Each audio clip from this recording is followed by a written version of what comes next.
चुनाव आयोग बीजेपी की कठपुतली है, बीजेपी के इशारे पर काम करता है। जब भी बीजेपी चाहती है तभी चुनाव का ऐलान कर देता है। जब तक बीजेपी सभी राज्यों में सेटिंग नहीं कर लेती तब तक चुनाव आयोग भी तारीखों का ऐलान नहीं करता। ये आरोप अभी तक विपक्ष की तरफ से हमेशा चुनाव आयोग पर लगाते आए हैं, लेकिन चुनाव आयोग इन आरोपों को खारिज भी करता आया है।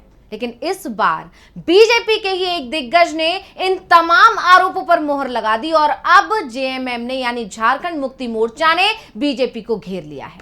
तो आखिर कैसे अपने ही नेता के चलते बुरी तरह फंस गई बीजेपी और क्यों चुनाव आयोग पर कठपुतली होने के एक बार फिर लगने लगे हैं आरोप, इसी पर हम अपनी स्पेशल रिपोर्ट में करेंगे बात। नमस्कार, मैं हूं अंशिता।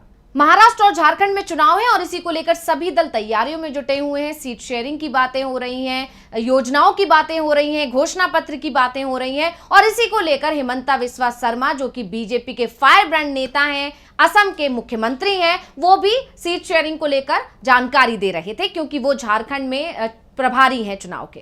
तो ऐसे में हिमंता बिस्वा शर्मा अपना बयान देते देते कुछ ऐसा कह गए जिस पर अब बवाल मच गया है, क्योंकि हिमंता बिस्वा शर्मा ने चुनाव आयोग के तारीखों की घोषणा करने से पहले ही ये बता दिया कि चुनाव आयोग तारीखों का ऐलान कब करने जा रहा है। तो क्या कहा था हिमंता बिस्वा शर्मा ने, पहले वो सुनते हैं, उसके बाद इस पर बवाल कैसे मचा है इस पर बात करेंगे। कल शाम तक मेरा लगता है कि पूरा कमीशन घोषणा कर देने का तुरंत बाद, काल परसों। तो जैसा कि अभी आपने सुना, हिमंता बिस्वा शर्मा प्रेस कॉन्फ्रेंस कर रहे थे और उन्होंने कहा कि कल चुनाव की तारीखों का ऐलान हो जाएगा और होता है अगले दिन चुनाव आयोग सुबह ही ये घोषणा करता है कि आज शाम 3:30 बजे तक चुनाव की तारीखों का ऐलान हो जाएगा। यानी हिमंता बिस्वा शर्मा ने बयान दिया 14 अक्टूबर को और 15 अक्टूबर को सुबह ही सुबह चुनाव आयोग ने भी घोषणा कर दी।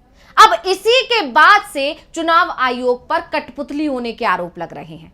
जेएमएम ने इस मुद्दे को तेजी से भुना दिया है और जेएमएम इस पर अब बीजेपी को घेर रहा है, चुनाव आयोग को घेर रहा है और जेएमएम का कहना है कि झारखंड में तो चुनाव अभी होने ही नहीं चाहिए थे, लेकिन क्योंकि बीजेपी चाहती है इसलिए जैसा बीजेपी चाहेगी वैसा चुनाव आयोग भी करेगा और चुनाव आयोग ने ठीक वैसा किया भी। यहां तक कि तारीखें भी चुनाव आयोग बीजेपी से पूछकर तय करता है कि कब किस राज्य में चुनाव होने चाहिए, किस तारीख को होना चाहिए। तो मनोज पांडे का इस पर बाकायदा वीडियो आया है, क्या कुछ बोले हैं मनोज पांडे, पहले सुन लेते हैं।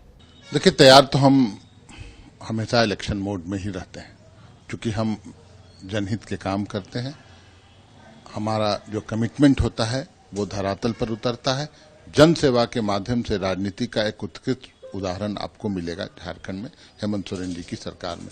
तो उसके माध्यम से हम हमेशा इलेक्शन के लिए तैयार हैं। लेकिन आज इलेक्शन का घोषणा होना है और इसकी जानकारी कल ही भाजपा नेताओं को हो जाती है। बहुत गंभीर विषय है। क्या भाजपा नेताओं के इशारे पर आयोग काम करता है? हिमंता बिस्वा शर्मा जी का एक बाइट है कल, उन्होंने बोलते बोलते ये बोल दिया कि कल तो चुनाव की घोषणा हो जाएगी। बड़ा अजीब लगता है। इस कदर किसी आयोग को कठपुतली बना के रखना गंभीर बात। तो झारखंड मुक्ति मोर्चा के नेता मनोज पांडे ने कहा कि यह बहुत गंभीर विषय है। उन्होंने सवाल भी उठा दिया। उन्होंने पूछा कि क्या बीजेपी नेताओं के इशारे पर चुनाव आयोग काम करता है। यानी साफ है कि हिमंता बिस्वा शर्मा के चलते बीजेपी बुरी तरह गिर गई है और बीजेपी और हिमंता बिस्वा शर्मा ही नहीं, अब चुनाव आयोग भी सवालों के कटघरे में खड़ा हो गया है। तो ऐसे में अब यह जानना भी जरूरी है कि आखिर इस मामले पर इतनी चर्चा क्यों हो रही है। तो आपको बता दें कि ये कोई पहली बार नहीं है जब बीजेपी पर इस तरह के आरोप लगे हों, चुनाव आयोग पर इस तरह के आरोप लगे हों कि बीजेपी जब भी चाहती है उसी हिसाब से तारीख का ऐलान हो जाता है। क्योंकि ये पहला मौका नहीं था जब बीजेपी नेता के दावे एकदम सही निकले हों। इससे पहले तो बीजेपी के एक नेता ने वोटिंग की तारीखों तक का ऐलान कर दिया था। आपको याद होगा, मामला है 2018 का। 2018 में कर्नाटक विधानसभा चुनाव हुए थे। चुनाव आयोग ने 27 मार्च को तारीखों के ऐलान के लिए सवा 11 बजे पीसी रखी थी, लेकिन इस पीसी से पहले उसी दिन सुबह ही सुबह 11 बजे यानी 15 मिनट पहले ही बीजेपी आईटी सेल के प्रमुख अमित मालवीय का एक ट्वीट सामने आ गया। मालवीय ने अपने उस ट्वीट में बताया कि कर्नाटक में 12 मई को चुनाव होंगे और नतीजे 18 मई को आएंगे। जब मुख्य चुनाव आयुक्त ओपी रावत ने सवा 11 बजे प्रेस कॉन्फ्रेंस की तो उसमें कर्नाटक चुनाव की तारीखों का ऐलान किया और अमित मालवीय की बात सही निकली, यानी कि 12 तारीख को ही चुनाव होने थे वहां पर। हालांकि मतगणना की तारीख जरा अलग थी। आयोग ने मतगणना की तारीख 15 मई तय की थी, जबकि अमित मालवीय 18 तारीख कह रहे थे। तो जब मुख्य चुनाव आयुक्त ओपी रावत ने प्रेस कॉन्फ्रेंस में इसे लेकर सवाल किया गया कि आखिर मालवीय को तारीख कैसे पता चली, तो इस पर खूब बवाल मचा था। उस बार भी इस तरह के आरोप लगे थे कि बीजेपी को सारी जानकारी पहले से ही होती है। हालांकि जब मामले ने तूल पकड़ा तो एक कमेटी का भी गठन किया गया, फिर इस पर जांच भी हुई और अमित मालवीय ने अपना ट्वीट भी डिलीट कर दिया था। यानी उस वक्त भी ये मामला खूब गरमाया था। और अब उसी तरह से हिमंता बिस्वा शर्मा ने एक दिन पहले ही कह दिया कि कल तारीखों का ऐलान होगा और अगले दिन सुबह चुनाव आयोग ने ऐलान कर दिया कि आज तारीखों का ऐलान हो जाएगा। लेकिन वैसे जो ये मामला है सिर्फ तारीखों का ही नहीं है, बल्कि बीजेपी को फायदा पहुंचाने के लिए भी आयोग कई बार ऐसे कारनामे कर चुका है, जिससे वो खुद ही सवालों में रहा है। 2017 और 2022 का मामला याद कर लेते हैं, जब चुनाव आयोग ने गुजरात चुनाव को लेकर भी कुछ ऐसा ही किया था, जिससे आयोग की कार्यप्रणाली सवालों में घिर गई थी। दरअसल 2017 और 2022 में गुजरात और हिमाचल के चुनाव एक साथ हुए और नतीजे भी एक साथ आए, लेकिन लगातार 2 बार चुनाव आयोग ने हिमाचल की तारीखों का ऐलान जब किया, तब गुजरात की तारीखों का ऐलान नहीं किया। बस गुजरात चुनाव की काउंटिंग कब होगी ये बता दिया। हालांकि उस समय भी इस पर बहुत ज्यादा चर्चा हुई थी, बहुत हैरानी की बात थी कि काउंटिंग कब होने जा रही है ये पता है, लेकिन मतदान कब होगा ये नहीं पता है। उस समय चुनाव आयोग पर काफी सवाल भी उठे थे और जाहिर है चुनाव की तारीखें घोषित नहीं होने के चलते आचार संहिता सिर्फ हिमाचल में लगी, गुजरात में नहीं। बाद में कुछ दिन बाद गुजरात के लिए भी तारीखों का ऐलान कर दिया गया, लेकिन इस बीच पीएम मोदी के गुजरात में 2 से 3 सरकारी दौरे जरूर हो गए, जिसमें उन्होंने कई परियोजनाओं का उद्घाटन किया और शिलान्यास कर दिया। और इसी को लेकर चुनाव आयोग पर सवाल उठ रहे थे। विपक्ष ने इस मुद्दे को जोर शोर से उठाया। विपक्ष ने साफ साफ आरोप लगाया कि ये सब कुछ पीएम मोदी के दौरे की वजह से किया गया है, क्योंकि गुजरात में बीजेपी की ही सरकार है। बहुत सारे कार्यक्रम वहां पर अटके हुए थे, बहुत सारे योजनाओं का उद्घाटन होना था, शिलान्यास होना था। इसी वजह से चुनाव आयोग ने वहां कर तारीखों का ऐलान रोक लिया और हिमाचल में तारीखों का ऐलान कर दिया, क्योंकि अगर तारीखों का ऐलान गुजरात में हो जाता, आचार संहिता लग जाती, फिर पीएम मोदी इस तरह के कार्यक्रम करने वहां नहीं पहुंच पाते। इसी वजह से चुनाव आयोग ने वहां तारीखों का ऐलान नहीं किया और इस पर बहुत ज्यादा सवाल उठे थे। और अब एक बार फिर हिमंता बिस्वा शर्मा के एक बयान ने चुनाव आयोग पर उन तमाम आरोपों को सही साबित कर दिया है, उन तमाम आरोपों पर मोहर लगा दी है, जिसमें यह कहा जाता है कि सारी जानकारी पहले से ही बीजेपी के पास होती है।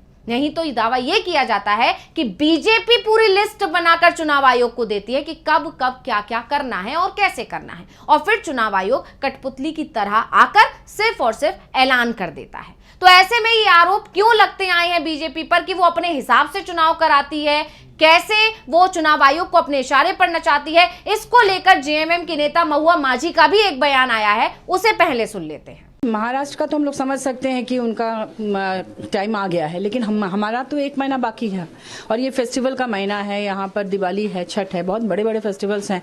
इसमें इस तरह की बंदिश लगेगी तो बहुत दिक्कत होने वाला है। लेकिन चुनाव भाजपा जो है, भाजपा अपने हिसाब से देश चलाती है। भाजपा को शायद लगता है कि अगर ज़्यादा टाइम मिल जाएगा तो और ज़्यादा काम कर देंगे। इतना ज़्यादा काम हमारे माननीय हेमंत सोरेन जी ने गठबंधन की सरकार में कर दिया है कि भाजपा घबरा गई है और वो चाह रहे कि किसी तरह से चुनाव कर दिया जाए ताकि और ज़्यादा काम ना हो पाए। जबकि बार बार उन्होंने कोशिश भी की कि जेल भेजकर ईडी ने अरेस्ट किया, 5 महीने तक वो जेल में रहे, कोई सबूत नहीं मिला, माननीय न्यायालय ने उनको बेल दे दिया। तो बहुत तरह के हथकंडे, तोड़फोड़ करना, बड़े वरिष्ठ नेताओं को मतलब लेके चले जाना, कई नेताओं को ले जाया गया। तो इस तरह के हथकंडे अपनाती है, लेकिन कोई बात नहीं, हमारी सरकार पूरी तरह से तैयार है। माननीय हेमंत सोरेन जी ने इतना काम कर दिया है कि अब कोई जनता किसी के भी बहकावे में नहीं आएगी। तो महुआ माझी जो कि जेएमएम के नेता हैं, उन्होंने भी बीजेपी पर चुनाव आयोग को अपने इशारे पर चलाने का आरोप लगा दिया है। उनका कहना है कि अभी यहाँ पर विधानसभा चुनाव होने में समय था, जनवरी तक का कार्यकाल था, तो फिर ये जल्दी ही चुनाव क्यों हो रहे हैं। तो इसको लेकर उन्होंने आरोप लगा दिया कि बीजेपी जानती है कि उसके लिए झारखंड जीतना बहुत मुश्किल है, इसीलिए वो इस तरह की तिकड़म में लगा रही है, समय से पहले चुनाव करा रही है, लेकिन हमें किसी तरह का डर नहीं है। जेएमएम ने काम बहुत ज्यादा किया है। जेएमएम की सरकार है, वहां पर हेमंत सोरेन से जनता खुश है और उसका जो बीजेपी जो तिकड़े में लगा रही है वो सारी फेल हो जाएंगी।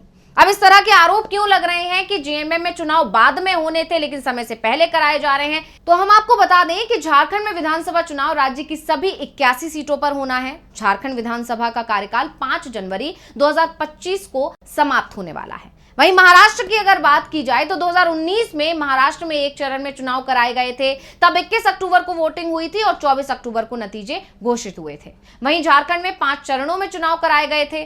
पहले फेज की 30 नवंबर, दूसरे फेज की 7 दिसंबर, तीसरे फेज की 12 दिसंबर, चौथे फेज की 16 दिसंबर और 5वें फेज की 20 दिसंबर को वोटिंग हुई थी। आयोग ने 23 दिसंबर को रिजल्ट जारी किया था। यानी इस जानकारी के मुताबिक अभी झारखंड में चुनाव नहीं भी कराए जाते तो काम चल सकता था, लेकिन बीजेपी ने समय से पहले चुनाव कराए हैं और उस पर चुनाव आयोग ने सहमति भी जता दी है। इसी को लेकर अब बीजेपी और चुनाव आयोग बुरी तरह से घिर गए हैं।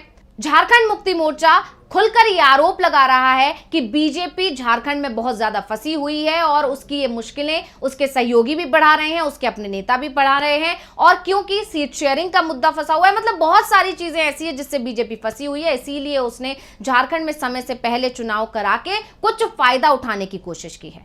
तो अब देखना होगा कि बीजेपी ने जो ये रणनीति बनाई है या बीजेपी के इशारे पर चुनाव आयोग ने जो जल्दी चुनाव कराने का फैसला लिया है, क्या बीजेपी इसका कोई फायदा उठा पाएगी, या चुनाव आयोग पर जो ये आरोप लग रहे हैं, जो ये एक बहुत बड़ी चीज निकल कर आई है कि हेमंता बिस्वा शर्मा को पहले से ही पता था कि चुनाव आयोग कब तारीखों का ऐलान करने वाला है, तो इससे जो बीजेपी घिर गई है, क्या इसका नुकसान बीजेपी को उठाना पड़ेगा और जेएमएम इसे अपने फायदे के लिए भुना पाएगा? इसको लेकर अब सभी की निगाहें टिकी हुई हैं और जल्दी ही जो है जब नतीजे आएंगे तो ये सब कुछ साफ हो ही जाएगा। तो इस रिपोर्ट को लेकर आपका क्या कहना है, हमें कमेंट करके अपनी राय जरूर दीजिएगा। इसी के साथ मुझे दीजिए इजाजत। देखते रहिए डीवी लाइव। नमस्कार।